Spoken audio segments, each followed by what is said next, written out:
Nos últimos anos, o bioma cerrado vem sofrendo modificações expressivas em função do aumento da produção agrícola, da atividade industrial e do crescimento populacional. Essas modificações vêm colocando em risco o cerrado, assim são necessárias ações que possam conservar e recuperar as áreas remanescentes de cerrado, buscando a preservação dos recursos naturais. E para isso, a produção de mudas de espécies nativas é essencial. Dentre as mudas mais utilizadas para a restauração, pode citar o ipê roxo, Tabebuia epitafla. O ipê roxo é uma espécie da família Bignoniaceae, podendo atingir de 8 a 20 metros de altura.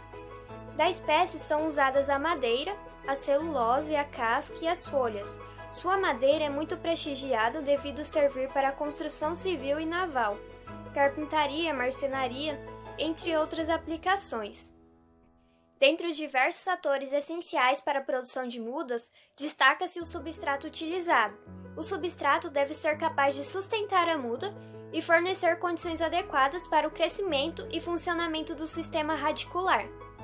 Mediante essa demanda, se tornam necessários estudos para maximizar a produção de mudas de ipê roxo e amenizar o custo de produção.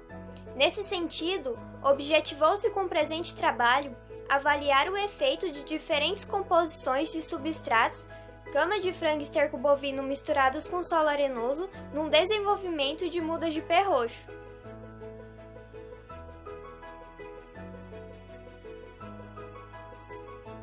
Inicialmente, as sementes de ipê roxo foram coletadas em árvores selecionadas no campo.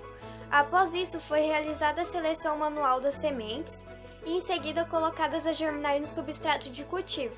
Os substratos usados na produção das mudas foram cama de frango, esterco bovino e substrato comercial, que foi o tratamento controle. Para o experimento, foram testadas 11 proporções entre esterco bovino, cama de frango, substrato comercial, misturados com solo arenoso. O delineamento estatístico adotado foi inteiramente casualizado, com 8 repetições para cada substrato.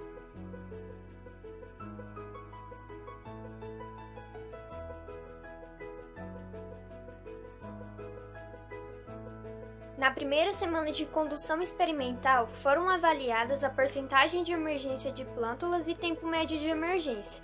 Após 60 dias de condução experimental, foram avaliados número de folha, diâmetro do colo, comprimento da parte aérea, bem como o acúmulo de massa seca de raiz e da parte aérea. Além dessas avaliações, foi realizada análise de macronutrientes na parte aérea das plantas.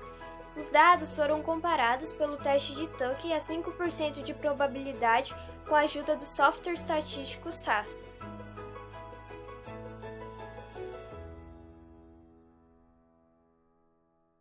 Pela análise de resultados obtidos, observa-se que todos os substratos favorecem a emergência de plântulas de ipê, proporcionando uma média de 70%. Com relação ao tempo de emergência, observou-se uma média de emergência 15 dias após a semeadura para todos os substratos. Dessa maneira, o tempo de emergência e a taxa de emergência foram influenciados apenas pelas características das sementes. Por meio da análise de variância, observou-se que os substratos EB2 e EB3 proporcionaram maior acúmulo de massa seca da parte aérea e raiz. Para o comprimento da parte aérea, os substratos EB2, EB3 e CF7 destacaram-se com os maiores índices.